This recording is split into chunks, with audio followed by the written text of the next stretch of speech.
అటువంటి విష్ణువు యొక్క అవతారములలో ఏకవింశతి అవతారములను ఉన్నాయి, 21 అవతారములు.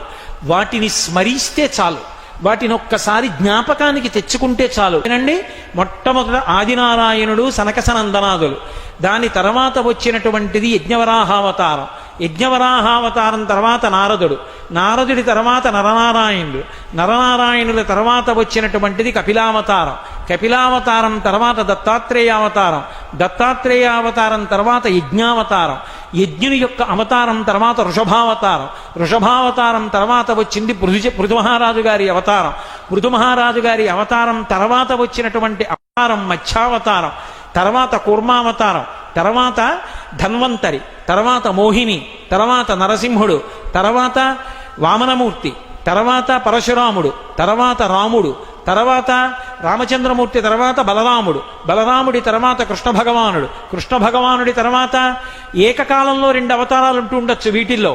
కృష్ణావతారం, కృష్ణావతారం తర్వాత బుద్ధావతారం, బుద్ధావతారం తర్వాత కల్కి అవతారం. మొత్తం 21 అవతారాలు. రాసుకుంటున్న వాళ్ళ సౌలభ్యం కోసం మళ్ళీ ఇంకోసారి చెప్పాను, 21 అవతారాలు. ఈ 21 అవతారాలలో గమ్మత్తు ఏమిటంటే, ఒక అవతారం ఉండగా ఇంకో అవతారం వస్తూ ఉంటుంది. పరశురామావతారం, రామావతారం ఏకకాలంలో నడిచాయి, బలరామావతారం, కృష్ణావతారం ఏకకాలంలో నడిచాయి.